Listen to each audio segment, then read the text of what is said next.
आइए स्टूडेंट्स, करते हैं आज की क्लास को शुरू। टॉपिक क्या रहने वाला है अपना? क्लास 11 से हम एक टॉपिक हमारा चल रहा है क्लास 11। चैप्टर अपना क्या है? Motion in a plane.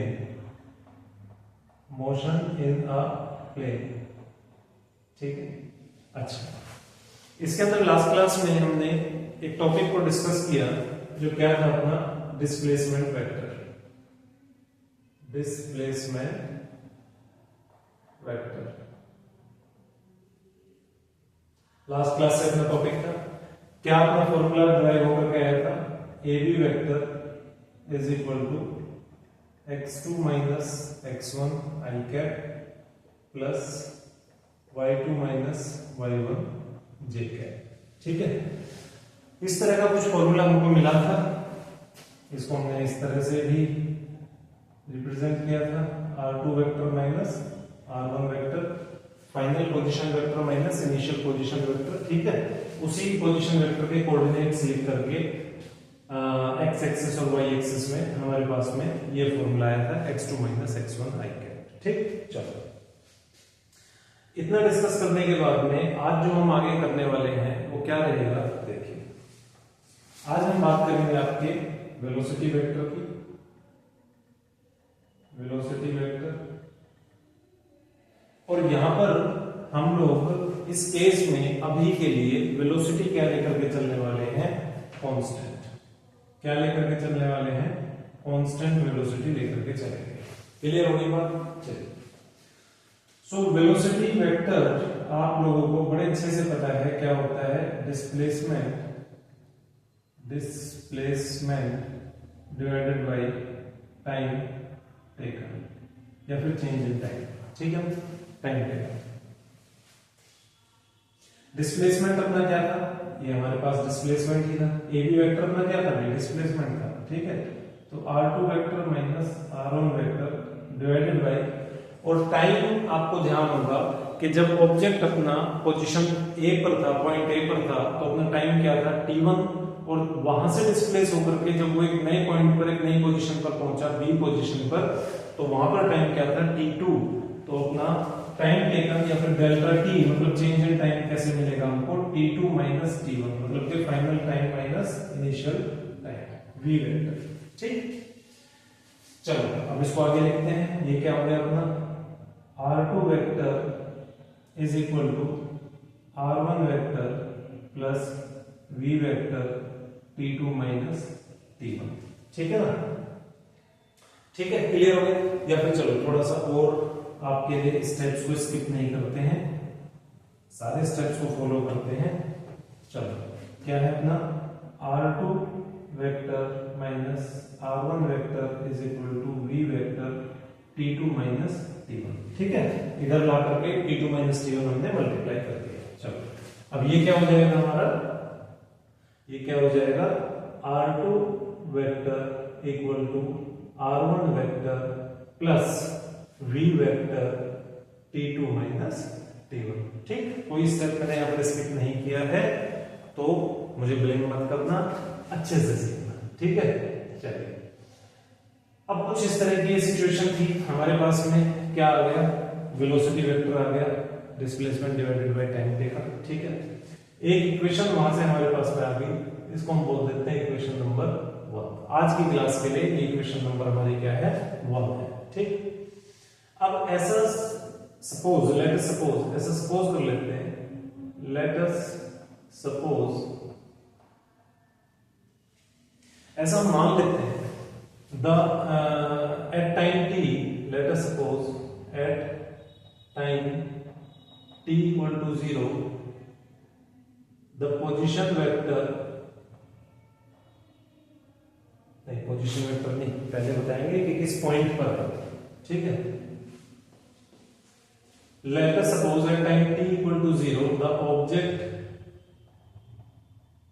be placed at point A. At point A, point A पर है object, and its position vector is r0 ठीक है, और इसके पोजीशन कोऑर्डिनेट्स क्या है, x0, y0, ठीक है। Then after some time t, the object be at point B। अब ऑब्जेक्ट कहां पर आ गया, पॉइंट B पर आ गया। पहले कहां पर था, पॉइंट A पर था, अब आ गया पॉइंट B पर, डिस्प्लेस हो गया, ठीक है। जैसे कि मैं यहां पर खड़ा हूं, मैंने इसको मान लिया ये मेरा पॉइंट A है, कुछ देर के बाद में मैं डिस्प्लेस हो गया, वहां से मैं हट गया अपनी इनिशियल पोजीशन से और एक नई पोजीशन पर आ गया हूं, इसको मैंने क्या बोल दिया, अब मैं पॉइंट B पर आ गया, ठीक है। The object be at point B and its position vector is r vector, और इसके कोऑर्डिनेट्स क्या है, x एंड y, ठीक है। चलो देन तब क्या होगा, या फिर क्या करते हैं कि इसको, इन वैल्यूज को हम पुट करेंगे। अब मैं इसको एक बार आपको अच्छे से समझा देता हूं, ये मैंने क्या इतनी लंबी चौड़ी कहानी लिख दी है, हो सकता है कुछ स्टूडेंट्स को ये समझ में नहीं भी आया होगा। अब हमने ऐसा मान लिया कि पहले हम टाइम क्या लेकर के चल रहे थे, कुछ टाइम लेके चल रहे थे t1 t2, है ना, initial time, final time, t1 t2 ऐसे टाइम लेकर के चल रहे थे। अब हमने क्या मान लिया कि भाई अपना ऑब्जेक्ट जो है वो टाइम कितना है, 0, इनिशियल टाइम को हमने क्या मान लिया, 0, और वो एक पॉइंट A पर खड़ा हुआ है, एक पॉइंट A पर प्लेस्ड है अपना ऑब्जेक्ट, ठीक है, जहां पे उसका पोजीशन वेक्टर क्या है, r0 वेक्टर है, जो पहले क्या हुआ करता था, r1 वेक्टर हुआ करता था, पहले क्या होता था वो r1 वेक्टर, अब वो क्या हो गया, r0 वेक्टर, ठीक है। जब टाइम t1 था तो पोजीशन वेक्टर क्या था, r1 वेक्टर, अब हमने टाइम को क्या मान लिया, 0 मान लिया, तो पोजीशन वेक्टर को भी हमने बदल के क्या मान लिया, r0 वेक्टर मान लिया, ठीक है।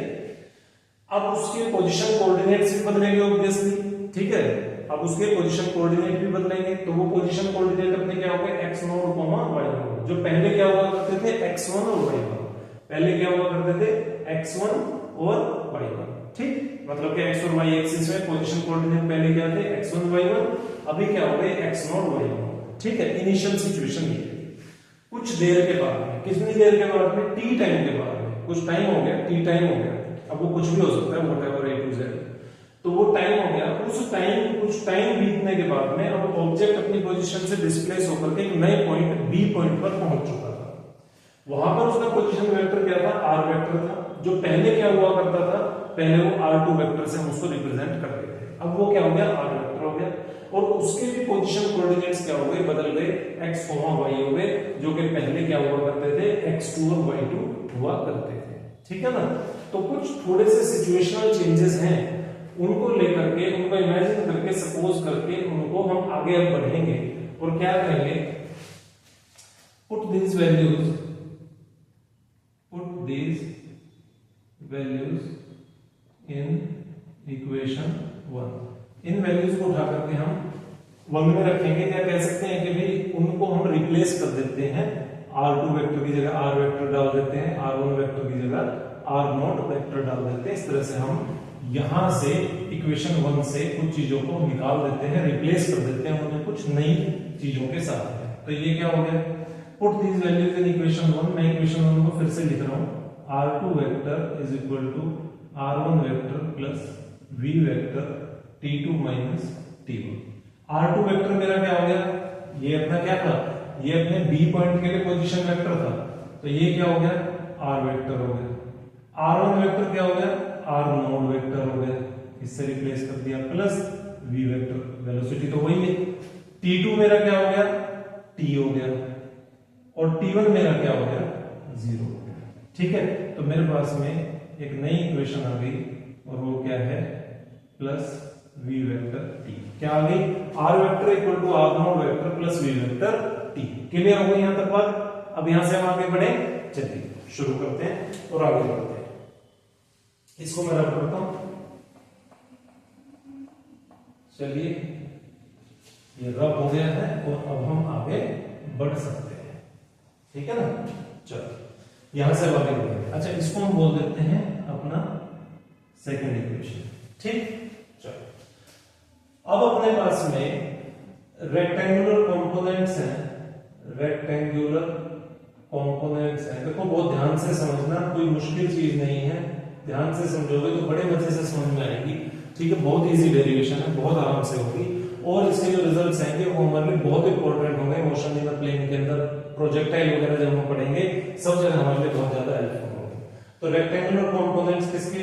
Rectangular components of v vector, velocity vector के रेक्टेंगुलर कंपोनेंट्स।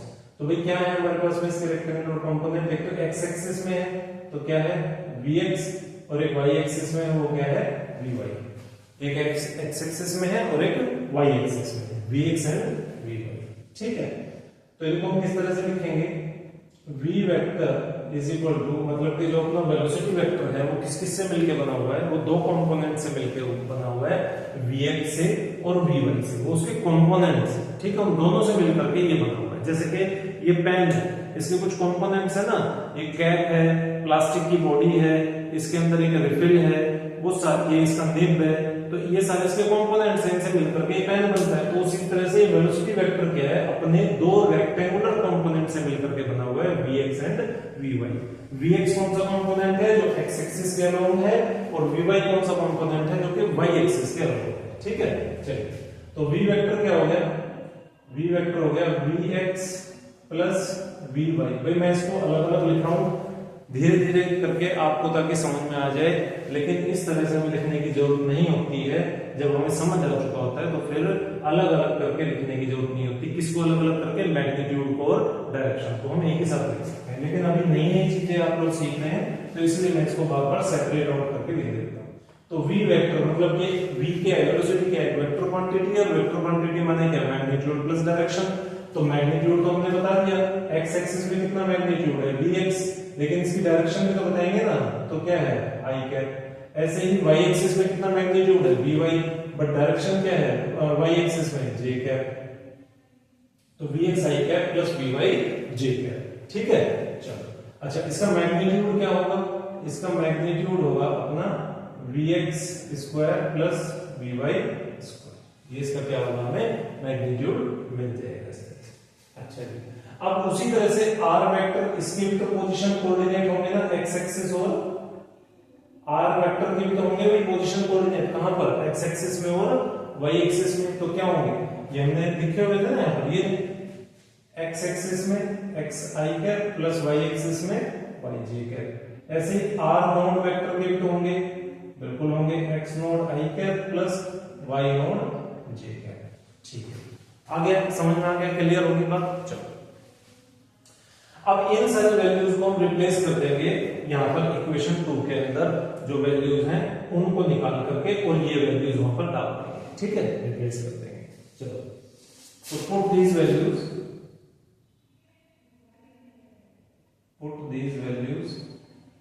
In equation 2। ठीक है ना, या फिर इसको पुट दीज में, अगर आपको थोड़ा सा डाउट आता है ना कि पुट दीज वैल्यूज, तो एग्जैक्टली हम क्या कर रहे हैं यहाँ पर? रिप्लेस कर रहे हैं। ठीक है ना, क्या कर रहे हैं? रिप्लेस कर रहे हैं। इसको निकाल करके इसकी जगह हम इस वैल्यू को डाल रहे हैं, इसकी जगह इसको डालेंगे, और v वेक्टर की जगह इस वैल्यू को डालेंगे। तो रिप्लेसिंग हम यहाँ पर कर रहे हैं। चलिए, तो अपनी रिप्लेसिंग हमने की। भाई ये मक्खी बड़ी परेशान कर रही है मेरे को, आप लोगों ने भेजी है ठीक है, ताकि सर आप पढ़ा ना पाए, है ना। भैया ऐसा मत करिए, मुझे अच्छे से एक अच्छा माहौल दीजिए ताकि मैं आपको अच्छे से पढ़ा सकूं। Put these values in equation 2। तो इक्वेशन 2 को मैं लिखता हूं। ठीक है, इक्वेशन 2 को मैं लिखता हूं, डायरेक्टली वैल्यूज पुट नहीं करूंगा, बेकार आपको कंफ्यूजन हो जाएगी कि किस इक्वेशन के अंदर वैल्यू पुट करिए। तो r वेक्टर क्या हो गया अपना? x i cap plus y j cap. इसको हम फटाफट लिख सकते हैं। r नोड क्या हो गया? x node i cap plus y node j cap. ठीक है, क्लियर हुई बात? प्लस और क्या है अपने पास में? और रहा अपने पास में। ठीक है, इसको ब्रैकेट में डाल देते हैं, vx i cap plus vy j cap into t। उस t को मत भूल जाना, ये रहा था t, ये टाइम मल्टीप्लाई होता है, इसको मत भूल जाना। ठीक, चलिए देखते हैं आगे। ये क्या हो गया अपना? x node i cap plus y node j cap. ठीक, ब्रैकेट में ले लेते हैं इसको, ये मल्टीप्लाई कर लेते हैं, ये क्या हो गया VXT और चलो आई कैप में शुरू में लगा देते हैं, आई cap plus j cap VYT, ठीक है। चलिए अब आगे बढ़ने के लिए हमें क्या चाहिए, आगे बढ़ने के लिए हमें एक्चुअली स्पेस चाहिए, ठीक है। तो चलो पहले स्पेस तैयार करते हैं और फिर आगे बढ़ेंगे। चलिए चलिए चलिए किस तरह से स्पेस बनाएं, पार्टीशन ऐसे कर लेते हैं, ठीक है ना। चलो अब अपने पास में कुछ इस तरह की सिचुएशन है, लिखते हैं इसको, क्या है x I cap plus y j cap is equal to, भाई x एक्सिस को एक तरफ कर लेते हैं, क्या हो जाएगा x naught plus VXT I cap plus y naught plus VYT j cap, ठीक है। हमने क्या किया, I एक्सिस मतलब कि I कैप को, ये I कैप ये I कैप इसको एक साथ में ले लिया और j कैप को एक साथ में ले लिया, ठीक है ना। तो x एक्सिस का जो भी अपना चीजें थी वो अपनी एक तरफ आ गई और y एक्सिस पर जो भी चीजें थी वो अपनी एक तरफ आ गई, ठीक। चलिए अब क्या करेंगे, अब क्या करें, if when coefficients of I cap and j cap are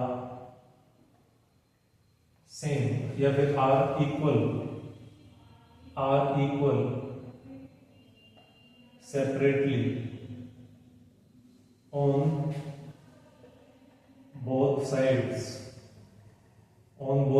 किसके बोथ साइड में, इस इक्वेशन के बोथ साइड में LHS में और RHS में अगर I कैप और J कैप के कोफिशिएंट्स क्या हैं वो सेपरेटली इक्वल हैं, तब हम इसको कैसे लिख सकते हैं, देन तो सेपरेटली इसको कैसे लिख सकते हैं, x equal to x naught plus VXT and y is equal to y naught plus VYT।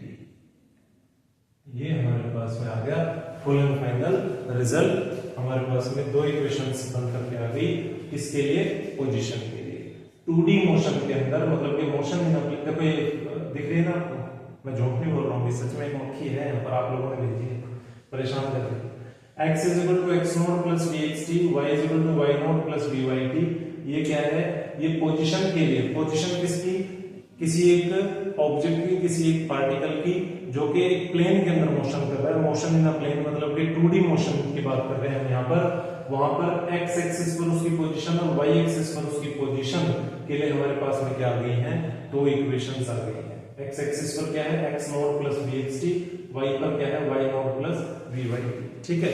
अब इन दोनों इक्वेशंस का जम करके यूज होगा अपने आने वाले टाइम में, हम देखेंगे न्यूमेरिकल्स के अंदर भी और डेरिवेशंस के अंदर भी ये हमें हेल्प करती ही रहेगी, ठीक है। तो इस तरह से क्या है, आप लोगों को इनको बढ़िया से प्रिपेयर करना है ताकि आगे जाकर के ये आपके लिए क्या हो जाए, हेल्पफुल हो जाए। अगर भूल गए, अगर लॉजिक भूल गए इनके पीछे का, तो फिर से वही दिक्कत होगी कि जैसे ही न्यूमेरिकल आएगा आप इनको लगा ही नहीं पाओगे, ठीक है। तो इसको याद रखिए कि ये क्या है, इक्वेशन है अपने पास में मोशन इन 2D मतलब कि मोशन इन द प्लेन के लिए ये अपनी पोजीशन की इक्वेशंस आ गई है, ठीक है ना। इसकी पोजीशन आपके ऑब्जेक्ट की पोजीशन x एक्सिस में और y एक्सिस में। चलो ठीक, अब आगे बढ़ाएंगे अपनी क्लास को, इसको नोट डाउन कर लो, मैं इसको रख करता हूं। चलिए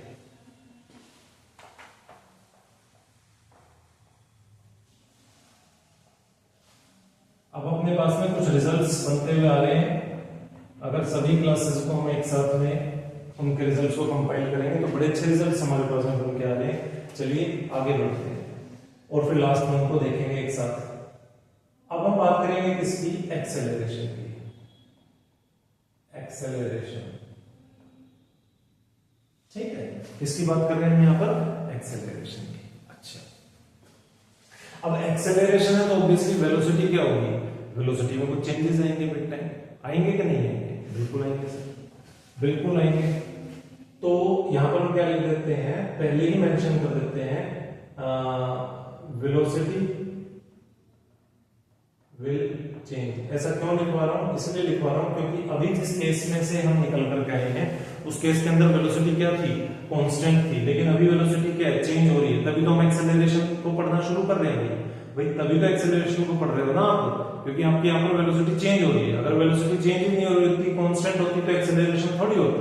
इट मींस जो केस अभी तक हम पढ़ करके आए हैं वहां पर आपका एक्सेलरेशन क्या था? 0 था। ठीक है ना?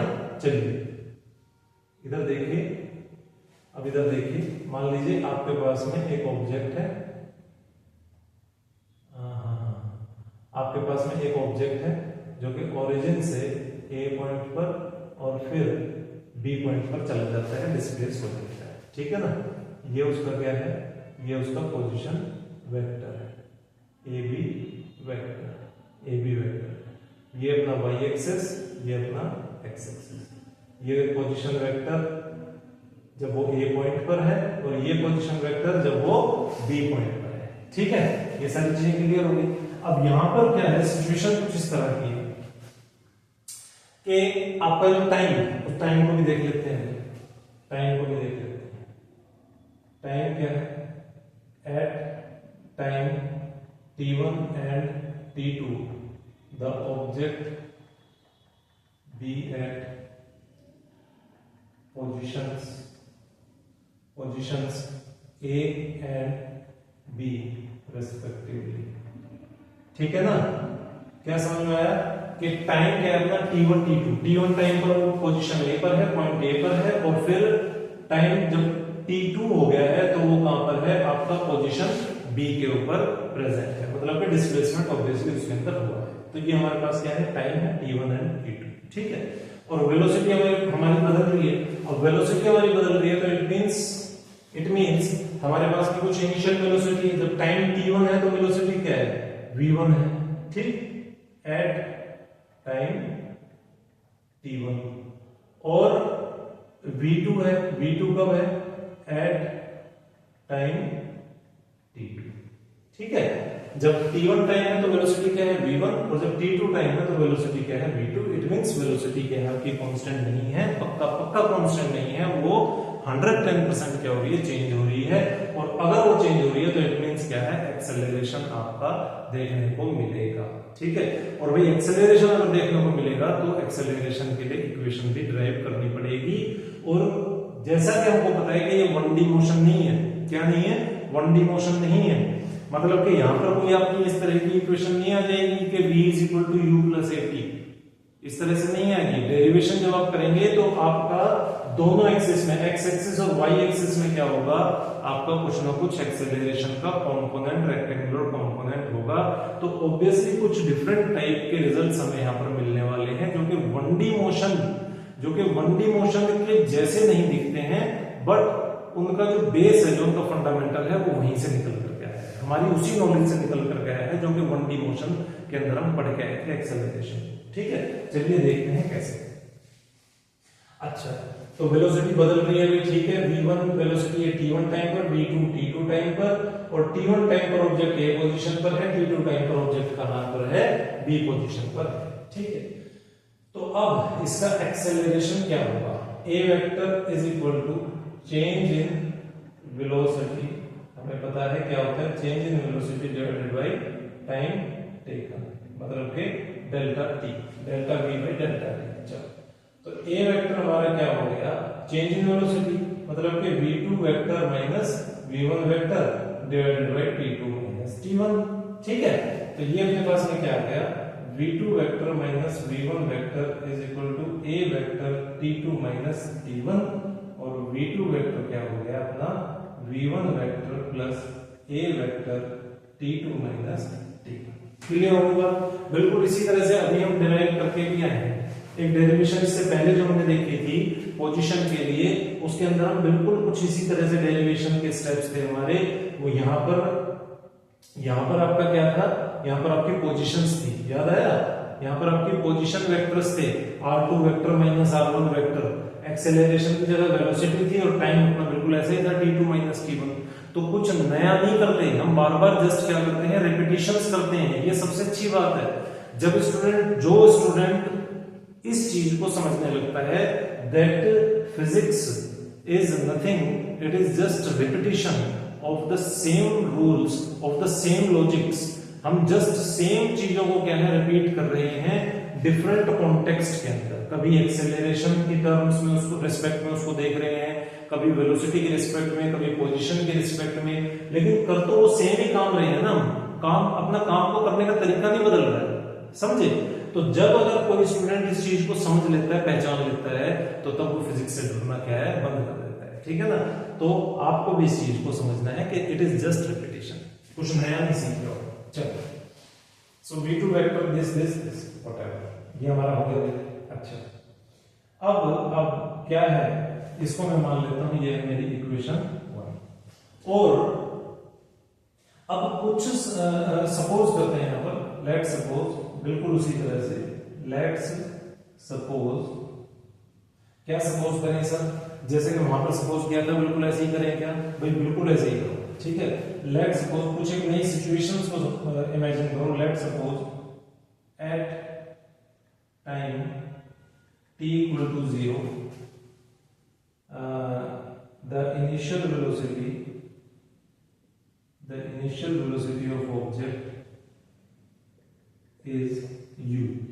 इनिशियल वेलोसिटी क्या है, u है, ठीक है। And after time t the final velocity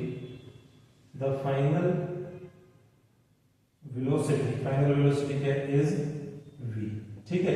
भैया v और u आप देखते हैं कोई नई चीज नहीं है, 9th क्लास में बोलते थे ना, और अभी भी इनिशियल वेलोसिटी को आप u से रिप्रेजेंट करते हो, फाइनल को आप v से रिप्रेजेंट करते हो, क्लियर है बात। तो ऐसा हमने मान लिया कि जब टाइम 0 है, जब टाइम, अभी तो हम क्या ले रहे थे, अभी तो हम टाइम को t1 लेकर के चल रहे थे, तो वेलोसिटी को v1 मान रहे थे। अब कुछ सिचुएशनल चेंजेस हमने कर लिए हैं, टाइम हमारा क्या है 0, तो इनिशियल वेलोसिटी को हमने u से रिप्रेजेंट किया है, और कुछ टाइम के बाद में, कितने टाइम के बाद, t टाइम के बाद में हमारी वेलोसिटी बदल गई है, चेंज हो गई है, और वो कितनी हो गई है, फाइनल वेलोसिटी v हो गई है। तो भाई वेलोसिटी में चेंज आया, और वेलोसिटी में चेंज आया तो इट मींस क्या होगा, एक्सेलरेशन तो होगा ही होगा, ठीक है। चलिए अब इसको मैं रब करता हूं डायग्राम को, इसकी हमें कोई अब जरूरत नहीं है, ठीक है। तो अब क्या हुआ, अब हम क्या करेंगे, by replacing the values in equation 1, ठीक है। इस केस की इक्वेशन 1 है, ऐसा मत सोचना कि लेक्चर की इक्वेशन 1 है, लेक्चर की इक्वेशन 1 हमारी पहले हो चुकी है, इस पर्टिकुलर एक्सेलरेशन वाले केस की इक्वेशन 1 है। By replacing the values in equation 1, equation 1 को मैं लिख लेता हूं दोबारा से, ठीक है ना। v2 vector is equal to v1 vector plus a vector t2 minus t1।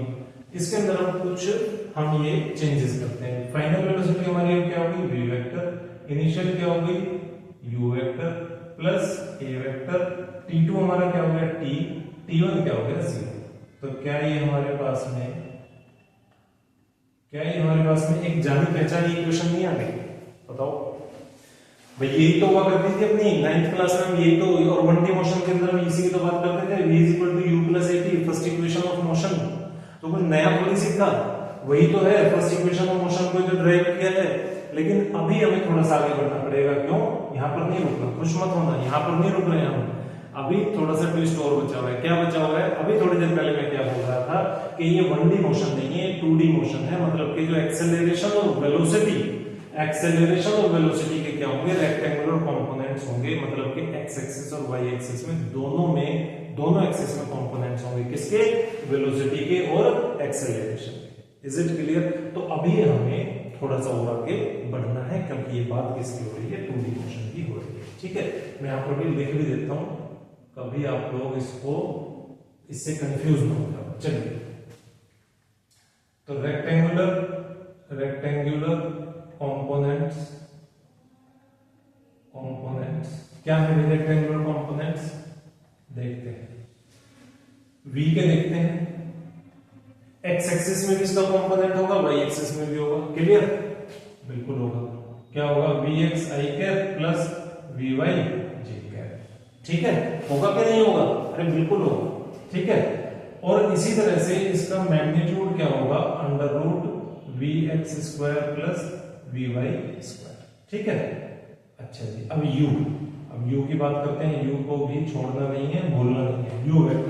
You vector के भी कंपोनेंट होंगे एक्स एक्सिस में, यू एक्स आई कैप और यू वाई जे कैप, ठीक है। इसी तरह से इसका भी क्या होगा, मैग्नीट्यूड होगा, क्या होगा, u x square plus u y square. इसी तरह एक्सेलरेशन के भी तो कंपोनेंट्स होंगे, ये भी तो वेक्टर क्वांटिटी है, इसके भी कंपोनेंट्स होंगे, क्या होंगे, ए x i cap plus a y j cap, a y j cap. और इसका भी मैग्नीट्यूड होगा, क्या होगा, ए x square plus a Y square. Clear हो गई बात, क्लियर हो गई बात, बढ़िया से समझ में आ गया। चलो इसको हम यहां पर इस तरह से मार्क कर देते हैं ताकि हमें समझ आ जाए कि कहां पर बी है, कहां पर यू और कहां पर ए है, अदरवाइज क्या होगा, कंफ्यूजन हो जाएगी, ठीक है ना। चलिए ये रिजल्ट आ गए हमारे, थोड़ा सा इसको डेकोरेट कर देते हैं, डेकोरेशन इज मस्ट, ठीक। चलो तो समझ में आ गया, ये अपने पास में क्या है, कंपोनेंट्स हैं किसके, वी वेक्टर के, एक्स एक्सिस में और वाई एक्सिस में, ठीक है ना भाई। वी वेक्टर है, वी वेक्टर का मतलब पता है ना आपको, वेक्टर का मतलब है मैग्नीट्यूड और डायरेक्शन, दोनों चीजें होनी चाहिए, ठीक है। तो मैग्नीट्यूड तो वी एक्स और वी वाई हो गया, एक्स और वाई एक्सिस में, और डायरेक्शन तो क्या है, आई कैप और जे कैप यूनिट वेक्टर हमारे रिप्रेजेंट करेंगे। ये जिम्मेदारी किसकी है, यूनिट वेक्टर आई कैप जे कैप की है, ठीक, इसको भूल मत जाना। तो और इसी तरह से इसका मैग्नीट्यूड क्या होगा, magnitude will be under root v x square plus v y square. तो मैग्नीट्यूड में क्या है, डायरेक्शंस की जरूरत नहीं है, तो गलती से ये मत लिख देना वी एक्स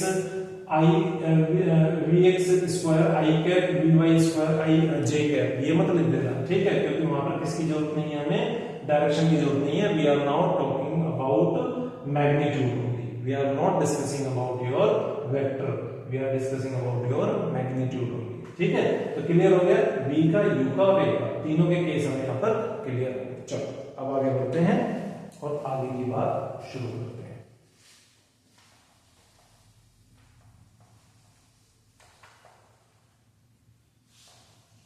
चलिए क्या है आगे देखते हैं। हाँ, एक तो अपनी इक्वेशन नंबर 1 हो गई थी ना, और ये हो गई भाई अपनी इक्वेशन नंबर 2, ठीक है। चलिए put these values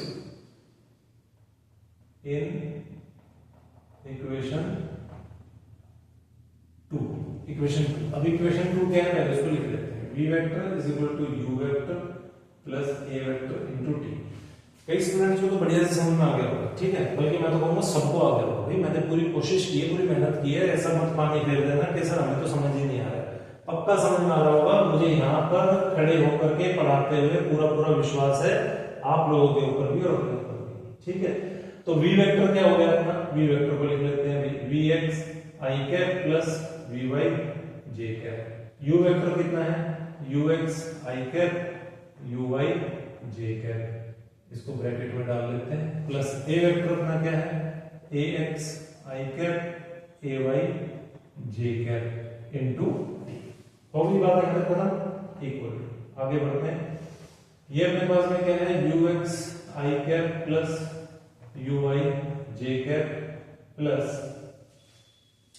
plus plus plus, हाँ ये क्या है अपना i cap a x t plus j cap ठीक है, जे कैप क्या है अपना ए वाई टी, ठीक है। भाई देख लो ध्यान से, आज आंखों के अंदर बड़ा दर्द है, ठीक है, ध्यान से देखिए। हाँ, u x i cap plus u y j cap plus t हमने मल्टीप्लाई कर दिया, a x t plus a y t j cap i cap, ठीक है। चलो अब आई कैप को एक साथ कर लेते हैं, ये क्या हो जाएगा, u x plus a x t i cap plus u y plus a y t j cap. यहां तक समझ में आया, बढ़िया से क्लियर हुआ, ठीक है ना। U x i cap a x t i cap u y j cap a y t j cap. चलिए ठीक है, अब अपने पास में इसको ना एक बार रब करता हूं, क्योंकि मुझे एक यहाँ पर क्या है छोटा सा कंक्लूजन लिखना है, तो उसके लिए एक बार पहले पूरी इक्वेशन को मुझे लिखना जरूरी है। क्या है मेरे पास में, v x i cap plus v y j cap is equal to u x plus a x t i cap plus u y plus a y t j cap. ठीक है ना? चलो, तो this equation will be true. ये equation true होगी, कब होगी? When coefficients of i cap and j cap are equal separately on both sides. अगर ऐसा होगा कि आई कैप और जे कैप के, इस इक्वेशन की बात कर रहे हैं इस लास्ट वाले के, आई कैप और जे कैप के क्या होंगे, कोफिशिएंट्स इक्वल होंगे एलएचएस और आरएचएस में सेपरेटली, तो तब हम इसको क्या लिख सकते हैं, कैसे लिख सकते हैं, then Vx is equal to Ux plus AXT and Vy is equal to Uy plus AYT। ये आ गया अपने पास में एक बेहतरीन सा रिजल्ट, बहुत अच्छा रिजल्ट। किसके लिए? आपकी वेलोसिटी के लिए। कौन सी वेलोसिटी? यहां पर आप क्या देख रहे हैं, फाइनल वेलोसिटी v। यहां पर भी आप क्या देख रहे हैं, फाइनल वेलोसिटी v। कई बार तो पता है हमें कुछ स्टूडेंट्स को मैंने देखा है कि उन्हें यही नहीं समझ में आता, डेरिवेशन समझ आ गई, फॉर्मूला आ गया, इक्वेशंस आ गई, रिजल्ट आ गया उनके पास में, बट उन्हें यही नहीं समझ में आता कि अब इसका यूज कैसे करना है, क्योंकि वो न्यूमेरिकल्स को कभी प्रैक्टिस नहीं करते। और अगर प्रैक्टिस भी करना शुरू करते हैं तो उनको एग्जैक्टली ये समझ ही नहीं आता कि ये है क्या, what does it stand for, मतलब कि इसको हम यूज कैसे करें, कहां पर यूज करें। तो ये कुछ नहीं है, ये क्या है आपका v है, ये u है, ये a है, ये t है, v is equal to u plus at लिखा हुआ है। यहाँ पर भी v is equal to u plus at ही लिखा हुआ है, कुछ नई चीज नहीं लिखी हुई है। जैसे कि 1D के अंदर था ना आपका v is equal to u plus at, first equation of motion, वही तो यहाँ पर लिखी हुई है, बस फर्क कितना है, क्योंकि ये 2D है, ये क्या है, ये 2D का केस है, तो इसलिए आपका जो फाइनल वेलोसिटी है वो x एक्सिस में भी उसका कुछ कंपोनेंट है, उसी फाइनल वेलोसिटी का y एक्सिस में भी कंपोनेंट है। इसी तरह इनिशियल वेलोसिटी का x एक्सिस में भी है, y एक्सिस में भी कंपोनेंट है। एक्सेलरेशन का x एक्सिस में और y एक्सिस में दोनों में कंपोनेंट है। तो बस इतना सा फर्क है, ये चीज आपको क्या कर देती है, कई बार कंफ्यूज कर देती है, बट आई थिंक अब आप बिल्कुल भी कंफ्यूज नहीं होंगे और होने की जरूरत भी नहीं है। ये जस्ट 2D है। यहाँ पर आपको क्या ध्यान रखना है कि अपना मोशन इन द प्लेन हो रहा है, मतलब कि x एक्सिस में भी कुछ कंपोनेंट्स होंगे, y एक्सिस में भी कंपोनेंट होंगे, तो आपसे वो निकलवाए जाएंगे। आपसे एक्सपेक्ट किया जाएगा न्यूमेरिकल के अंदर कि भाई x एक्सिस में v फाइंड करके दो, y एक्सिस में v फाइंड करके दो, तो आप बताएंगे vx is equal to ux plus axt। समझे? vx कैसे निकलेगा, x एक्सिस में फाइनल वेलोसिटी कैसे निकलेगी, initial velocity in x axis plus initial acceleration in x axis, या फिर कह सकते हैं एक्सेलरेशन इन x एक्सिस, इसका तो इनिशियल फाइनल कुछ है नहीं, ये तो अपना कांस्टेंट है, इनटू टाइम। उसी तरह से y एक्सिस में फाइनल वेलोसिटी क्या होगी, vy क्या होगा, इनिशियल वेलोसिटी इन y एक्सिस uy, आपका एक्सेलरेशन इन y एक्सिस मतलब कि component of acceleration in y axis into, बस खत्म हो गया। और ये इतना ज्यादा यूज होने वाला है, ये वाला रिजल्ट आपका कहां पे यूज होने वाला है, प्रोजेक्टाइल पे बहुत ज्यादा यूज होने वाला है। तो इसलिए इस रिजल्ट को बिल्कुल बढ़िया से आप लोग तैयार करके रखिए। मतलब कि ये जो डेरिवेशंस आज हमने इस क्लास में दो ही डेरिवेशंस की हैं, आपका एक तो वेलोसिटी वेक्टर के लिए की थी, एक आपकी की थी किसके लिए, पोजीशन के लिए, position in x axis and y axis in 2D motion, और इसी तरह से एक डेरिवेशन ये हमने की है किसके लिए, एक्सेलरेशन के लिए। क्या डेरिवेशन हमारे रही है, देखो एक्सेलरेशन भी तो मिलेगा ना आपको यहाँ से, या एक्सेलरेशन नहीं मिलेगा भाई, एक्सेलरेशन भी मिलेगा, x एक्सिस का एक्सेलरेशन, y एक्सिस का एक्सेलरेशन, साथ ही आप initial and final velocity in x and y axis find out कर सकते हैं। तो आपको सब कुछ मिलने वाला है यहाँ से। आपको सब कुछ यहाँ से मिलने वाला है। बहुत अच्छे हमारे पास में ये 3-4 रिजल्ट्स आए आज की क्लास से, और आने वाली क्लास में जो आप आगे बढ़ेंगे मैं आपको बोलूंगा, पूछूंगा कि बताइए Vx क्या होता था, Vy क्या हुआ करता था। तब आप भूल मत जाना, मुझे नीचे कमेंट में लिख करके बताते रहना। तब आप देखिएगा प्रोजेक्टाइल के अंदर इसका कितना यूज होगा और कितना आपको अच्छा लगेगा, कितना मजा आएगा जब आप बता पाएंगे खुद से, ठीक है ना। तो इसलिए इनको अच्छे से प्रिपेयर करिए। Till then bye, take care, मिलते हैं नेक्स्ट क्लास के अंदर नेक्स्ट टॉपिक के साथ में। और नेक्स्ट टॉपिक अपना क्या रहने वाला है, अब हम बात करेंगे इसकी डिस्प्लेसमेंट की, मतलब कि distance covered in x axis and distance covered in y axis, ठीक है। उसमें हम डिस्टेंस कवर्ड भी निकाल लेंगे, डिस्प्लेसमेंट भी निकाल लेंगे, सब कुछ हमारे पास में आ जाएगा। बहुत अच्छे 2 रिजल्ट्स आएंगे, उनका भी बहुत ज्यादा यूज होगा कहां पर, प्रोजेक्टाइल के अंदर। बल्कि मैं कहूंगा उनके बिना प्रोजेक्टाइल है ही नहीं, इनके बिना, और जो 2 रिजल्ट्स में आने वाली क्लास में बात कर रहा हूं उनके बिना प्रोजेक्टाइल का कर पाना, उसको अटेम्प्ट कर पाना पॉसिबल नहीं है, ठीक है, आई एम डैम श्योर। तो इसलिए उनको सीखना बहुत अच्छे से। चलिए इंतजार करिए नेक्स्ट क्लास का, नेक्स्ट लेक्चर का। टिल देन टेक केयर, और प्लीज कमेंट्स करिए एंड सब्सक्राइब द चैनल ठीक है ना, सब्सक्राइब भी करोगे। चलो बाय।